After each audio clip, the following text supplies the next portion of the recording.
दोस्तों नमस्कार। आइए आज हम हिंदी व्याकरण में प्रत्यय पर चर्चा करने वाले हैं। इसे हम दो भागों में अध्ययन करेंगे।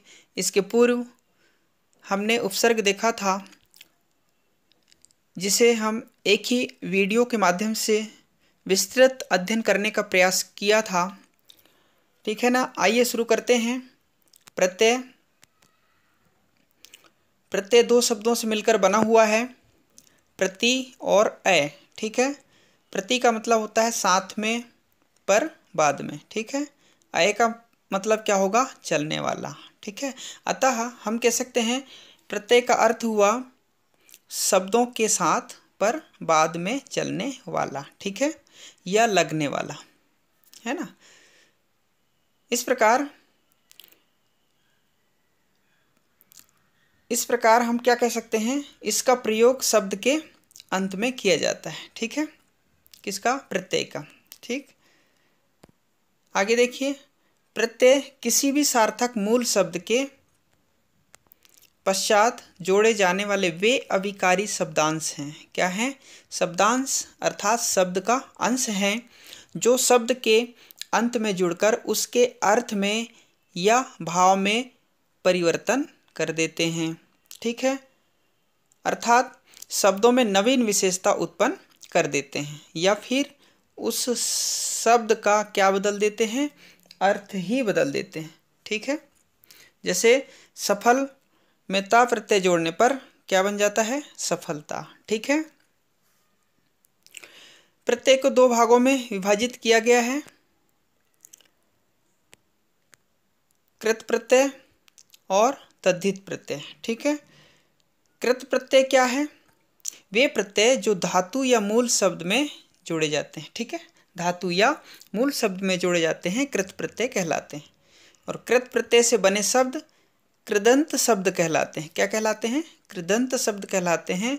कृदंत जो कि कृत और अंत से बना हुआ शब्द है। ठीक है, जैसे लेख। ठीक है, धन अक। ठीक है, तो ये क्या बना? लेखक। अब यहाँ पर अक शब्द जो है वह क्या है? कृत प्रत्यय। क्या है? कृत प्रत्यय है। और जो शब्द बना लेखक वह क्या होगा? कृदंत शब्द होगा। क्या होगा? कृदंत शब्द होगा। ठीक है, इस तरह से कृत प्रत्यय को हम समझ सकते हैं। आगे तद्धित प्रत्यय। तद्धित प्रत्यय को देखिए, वे प्रत्यय जो धातु या मूल शब्द को छोड़कर, है ना, धातु या मूल शब्द को छोड़कर अन्य शब्दों जैसे संज्ञा, सर्वनाम व विशेषण में जुड़ते हैं, क्या कहलाते हैं? तद्धित प्रत्यय कहलाते हैं। ठीक है, तद्धित प्रत्यय से बने शब्द को हम क्या कहेंगे? तद्धितांत कहेंगे। ठीक है ना, इस बात का आपको ध्यान में रखना है।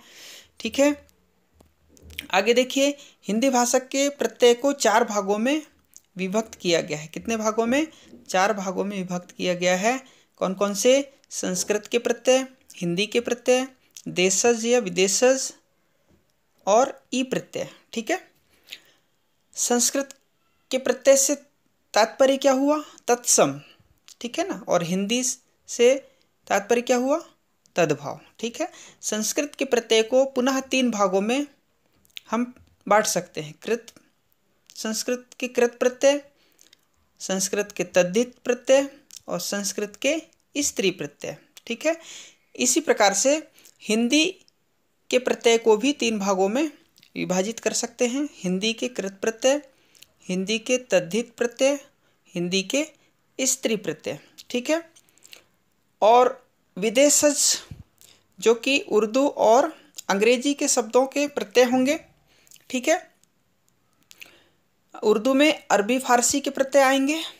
ठीक है ना, इस प्रकार से हम अलग अलग इनका हम विस्तार पूर्वक अध्ययन करेंगे। आइए हम शुरू करते हैं संस्कृत के प्रत्यय। तो देखिए, संस्कृत के प्रत्यय, संस्कृत के कृत प्रत्यय सबसे पहले हम देखते हैं। धातु या मूल शब्द के साथ उनके अंत में लगाए जाने वाले प्रत्यय क्या कहलाते हैं? कृत प्रत्यय। तथा उनसे निर्मित शब्दों को हम क्या कहते हैं? कृदंत कहते हैं। ठीक, अब यहाँ पर देखिए कुछ प्रत्यय हैं कुछ शब्द हैं और उनसे संबंधित उदाहरण, ठीक है। जैसे कित्न, इसको हम क्या बोल सकते हैं, ती भी बोल सकते हैं, ठीक है। दृश्य, कृ, तो दृश्य क्या बन सकता है, दृष्टि, कृति, ठीक है। तव्य प्रत्यय, गम, रक्ष मूल धातु है, ठीक है। तो इनसे शब्द क्या बनेंगे, गंतव्य, रक्षितव्य, ठीक है। कत, पठ, दा, तो पठित, दत्त, है ना। अनि प्रत्यय देखिए, कथ, रक्ष मूल धातु, तो कथनीय, रक्षणीय, ठीक है। इसी तरह देखिए यत, इसको या भी कह सकते हैं, ठीक है ना। लब, गम धातु हम लेंगे तो इनसे शब्द क्या बन सकते हैं, लभ्य और गम्य, ठीक है। त्रिच, ये त्र, ठीक है।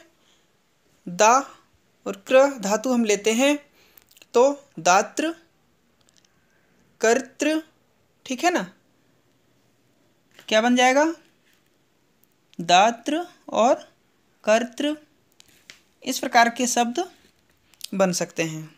और भी अनेक शब्द आप बना सकते हैं। अक प्रत्यय देखिए, पाठ, लेख धातु हम लेंगे तो पाठक, लेखक, ठीक है।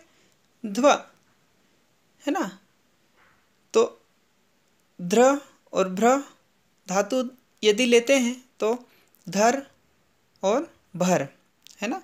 इस प्रकार से हम शब्द बना सकते हैं। अब यहाँ पर धातु शब्द आया है, किसे कहते हैं, धातु क्या है, ठीक है ना। देखिए धातु क्रिया के मूल रूप को क्या कहते हैं, धातु कहते हैं, ठीक है। मूल रूप को, दूसरे शब्दों में धातु क्रियापद के उस अंश को कहते हैं जो किसी क्रिया के प्रायः सभी रूपों में पाया जाता है, ठीक है। तात्पर्य यह है कि जिन मूल अक्षरों से क्रियाएं बनती हैं उन्हें धातु कहते हैं, ठीक है। जैसे पढ़, जा, खा, लिख, है ना। इस तरह से और भी जो अक्षर होंगे, शब्द होंगे, ठीक है ना, वो क्या होंगे, मूल अक्षर होंगे, ठीक है ना। क्या होंगे, मूल अक्षर होंगे जिनसे क्या बनती हैं, क्रिया बनती हैं, ठीक है ना, क्रियाएं बनती हैं, है ना। उन्हें हम क्या कहते हैं, धातु कहते हैं, ठीक है। इसी तरह देखिए संस्कृत के तद्धित प्रत्यय, क्या, संस्कृत के तद्धित प्रत्यय संज्ञा, सर्वनाम तथा विशेषण के अंत में तद्धित प्रत्यय को जोड़कर यौगिक शब्दों की रचना की जाती है, ठीक है। जैसे आ प्रत्यय है, मूल शब्द यदि मृदु गुरु होगा तो हम इनसे क्या बना सकते हैं, मारदव या मारदग, ठीक है ना। गा भी हो सकता है यहाँ पर, है ना। मृदंग बजाने वाला जिसको बोलते हैं, गौरव शब्द बन सकता है। आयन प्रत्यय से तिलक, वत्स मूल शब्द लेकर के तिलकायन, वात्स्यायन, है ना। ये सच्चिदानंद, हीरानंद, वात्स्यायन अज्ञे, है ना। ये तिलक लगाने का भाव, है ना, तिलकायन। इसी तरह इक प्रत्यय देखिए, मुख, मात्र, तो मौखिक, मात्रक, ठीक है। इत प्रत्यय से पुष्प, तृषा मूल शब्द लेने पर पुष्पित, तृषित आदि शब्द बन सकते हैं। इसी प्रकार से इम प्रत्यय लेने पर, प्रत्यय का देखिए पश्च, अग्र मूल शब्द लेने पर पश्चिम, अग्रिम शब्द हम बना सकते हैं, ठीक है। इसी तरह इमा प्रत्यय से हरित, महामूल शब्द लेने पर हरितिमा, महिमा, ठीक है ना। ये क्षेत्र, तो क्षत्रिय, इष्ट, भूमि, ये धर्म शब्द मूल शब्द लेने पर भूमिष्ठ, धर्मिष्ठ इत्यादि शब्द बन सकते हैं। ई प्रत्यय से बसंत, लोभ, तो बसंती, लोभी, ठीक है। इन काल या नौ मूल शब्द लेने पर कालीन, नवीन इत्यादि शब्द बन सकते हैं। ई प्रत्यय से मत, नगर तो ये मती होगा, क्या होगा, मतीय, है ना, नगरीय, ठीक है। ई प्रत्यय से राधा विनीता मूल शब्द लेने पर राधेय वैनेतेय, है ना, विनीता की संतान वैनेतेय, है ना, इस प्रकार से। इका प्रत्यय से प्रकाश काशी मूल शब्द लेने पर प्रकाशिका, काशिका इत्यादि शब्द बन सकते हैं।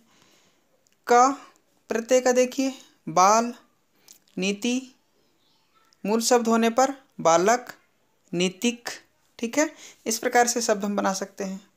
त विसर्ग है वस्तु मूल इत्यादि मूल शब्द लेने पर वस्तुतः मूलतः हो सकता है, ठीक है ना। आगे इसी तरह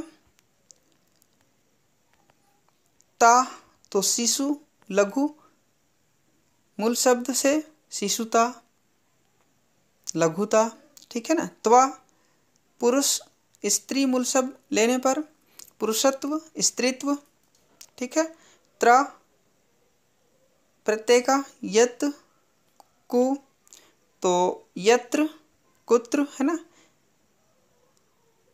यत्र कुत्र इस प्रकार से शब्द बन सकते हैं। यत्र मतलब यहाँ वहाँ कहाँ, है ना, इस प्रकार से, ठीक है। आगे इसी तरह जहाँ कहाँ, है ना, इसी तरह था प्रत्यय सर्व अन्य तो सर्वथा अन्यथा। दा प्रत्यय से फल सर्व मूल शब्द लेने पर फलदा सर्वदा। धा प्रत्यय द्वि बहुमूल शब्द लेने पर द्विधा बहुधा। मान से शक्ति श्री मूल शब्द लेने पर शक्तिमान श्रीमान इत्यादि शब्द बन सकते हैं। वान प्रत्यय से श्रद्धा धन मूल शब्द होने पर श्रद्धावान धनवान। वत पुत्र व ब्राह्मण मूल शब्द होने पर पुत्रवत ब्राह्मणवत, ठीक है। स्वी प्रत्यय से यश और तेज मूल शब्द लेने पर यशस्वी तेजस्वी, इस प्रकार से शब्द बन सकते हैं, ठीक है। इसी तरह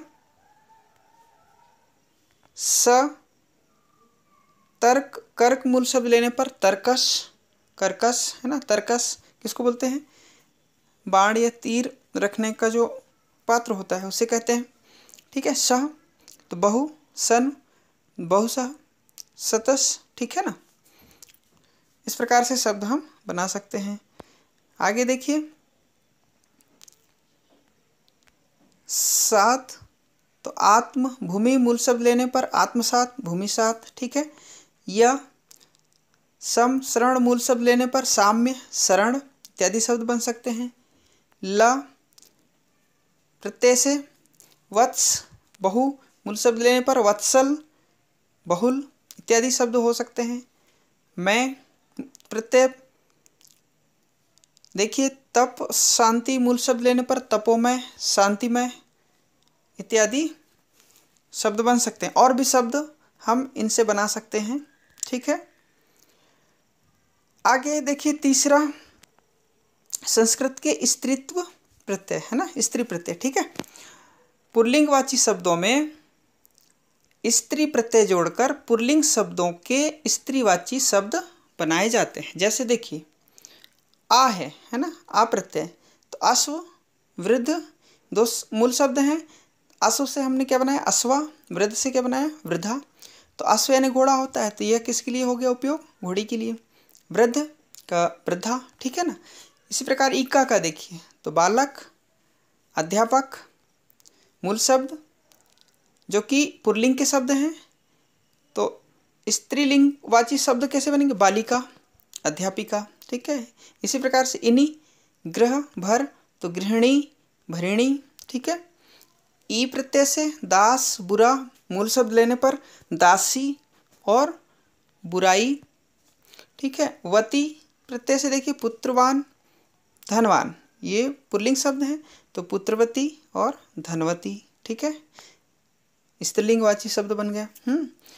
मति तो श्रीमान, आयुष्मान, तो देखिए श्रीमती और आयुष्मती शब्द बन गए हैं, ठीक है ना। आनी, भव, मातुल, ठीक है, तो क्या हो जाएगा, भवानी, मातुलानी। भव किसको बोलते हैं, शिव को, तो भवानी, ठीक है ना, शिव की पत्नी के लिए। मातुल किसको बोलते हैं, मामा को बोलते हैं, किसको, मामा को, तो ये मामी हो जाएगा, मातुलानी, ठीक है ना। इस प्रकार से अनेक शब्द हम इन प्रत्ययों के माध्यम से बना सकते हैं, ठीक है। उम्मीद है कि आप सभी को समझ में आ गया होगा। इसको आप बार बार देखिएगा, समझिए, और अगला इसका जो भाग है, भाग 2 हम नेक्स्ट वीडियो में पढ़ेंगे। आप सभी का बहुत बहुत धन्यवाद।